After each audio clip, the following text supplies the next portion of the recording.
Dawson's in Bulawayo. I merely rented the premises. I'm not responsible for any debt.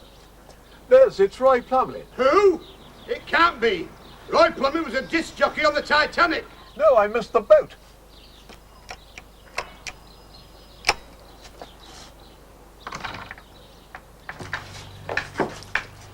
I've told you before, I'm not Les Dawson. He ran off when Hildegard was born. You've been to a new hairdresser. Wait a minute. It really is. Oh, Roy Plomley. I told you it was. Don't you feel a fool now? How do you do? When you come in. It's the first one today. Nice to see you. Fancy seeing you.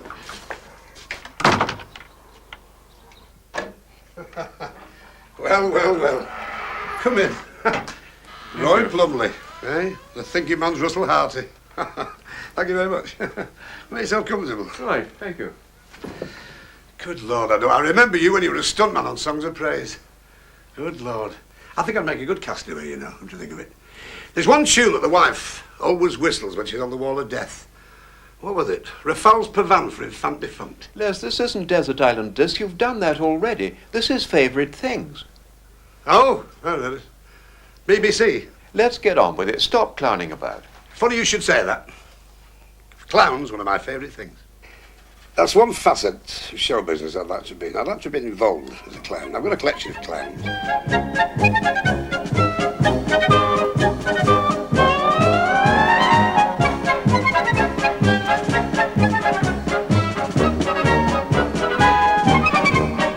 Now also there's two paintings were done of me by a Birmingham artist.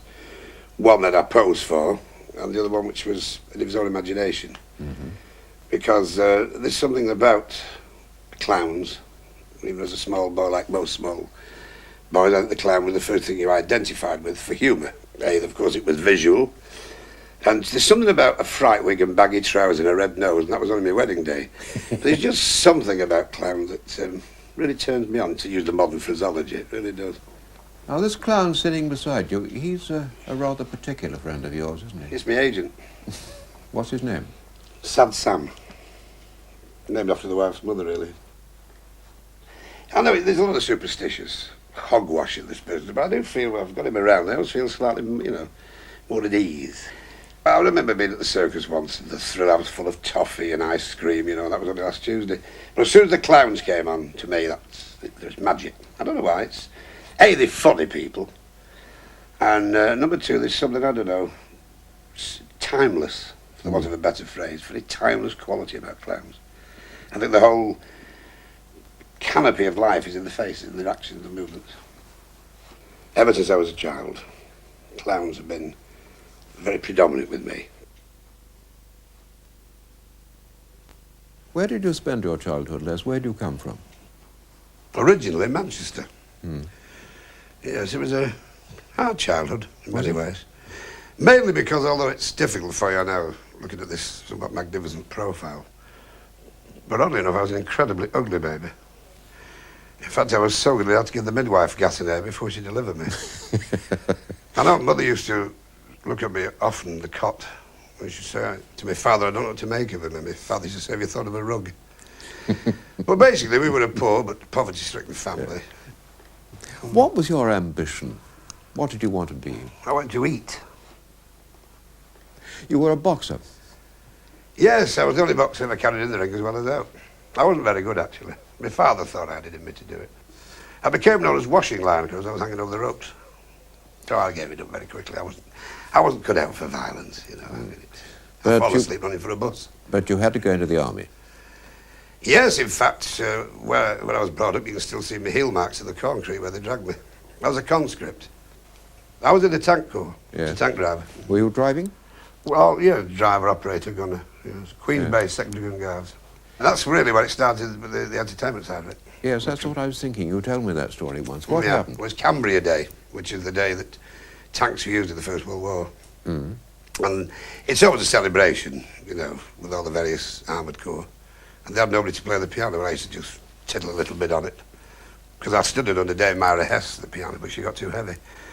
So I went in the mess to just do a play for them, and I never went back. You had an ambition to write? Yeah. What did you want to write? Essays. Why essays, Les? I don't know. I like words. I think the only one I was ever proud. I went to Paris initially to write them, but I used to want to write things in the vein like Elia Lamb or something like this, you know, lovely prose sort of thing. Hoarfrost hanging delicately from sodden leaves or something like this, you know. Tell me about Paris. You wanted to have a sort of left bank existence. Well, I thought Paris was the place to gravitate to. I mean, it's not really. If you're going to write a novel, you should do it in Bradford. Because there's too many distractions in Paris, you know. How long were you there? About 18 months, actually. Why did you come back? Why did you leave Paris? I was broke. Yeah. To me, it's like a spoilt woman, Paris, you know. I love Paris. It's very nice. It's wasted on the French, totally, you know. So you'd done some piano playing in the army and in Paris. When did comicking come into it? Well, I used to play the piano and sing and tell a few gags, especially when I sang and played the piano. But acting those days was dreadful. I mean, it really was bad. Would you like to see a little gobbet, would you? I'd love to, yes. What did you do? Well, this is... You sat yourself at the piano. Well, I found it more comfortable that way. And this was the sort of thing I used to do. Hi! And this terrible grimace. All the fillings showing. 'Cause I've got quite a few fillings, you know. In fact, my gums have got metal fatigue. Oh, yes. And I go, hi there. Yeah, I just love being here, ladies and gentlemen. I'm going to play you a little song, and I hope you like it. Hey, me, my mom, and the river and blue. Hey, my baby on the river and blue. My baby coming home tonight. And I used to get paid off. Yes, Quite regular. And then, after I was living in London for quite some time. I was living in a cubicle with a plug point, passed as a flat. And I went round all the clubs and so forth, and all the agents. And got the usual thing, you know, we'll let you know. We'll ring you, which was hard to do because I hadn't got a phone. That didn't dawn on me for months after. And I went to see an agent, Al Heath, his name was. He still is in existence. And he gave me a week's booking for 16 quid in Hull. Yes. Have you ever been to Hull? Doing that same act? Yes. Yes. Totally. To all these hardened fisher folk, men with salt creased into the lines of the faces, hard men. And on I went. I just want to say what a great place to be in Hull. I've been here before, but it was shut. You see? Which got roars of silence. Of course. You know, I was getting crouching ovations. And on the Wednesday, I couldn't take with me. It began to dawn on me that by this time, failure was a stark reality.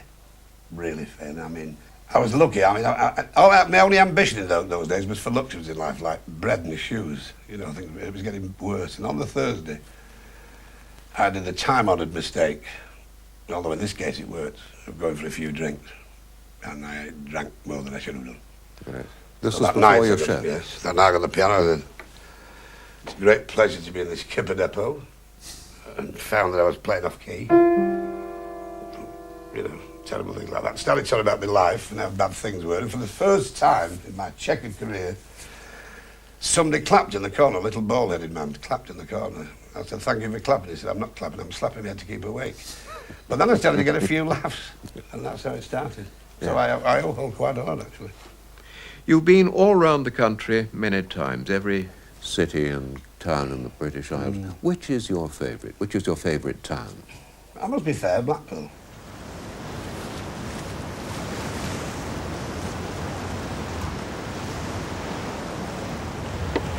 This has been laid on specially for you, Plomley. Oh, business is terrible. Where's everybody? Do you mean where's everybody? Would you lie on top of a tram in the wind? Well, This bracing air? it's very good for A you. lovely rich sea air. It's a mixture of ozone and hamburger fat. And this tram is for us. This tram has been specially commissioned for you.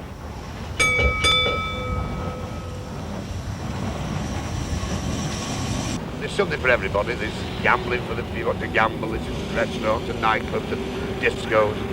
And there's something for everybody. That's Do you like the beauty of beach it. life? Do you swim a lot?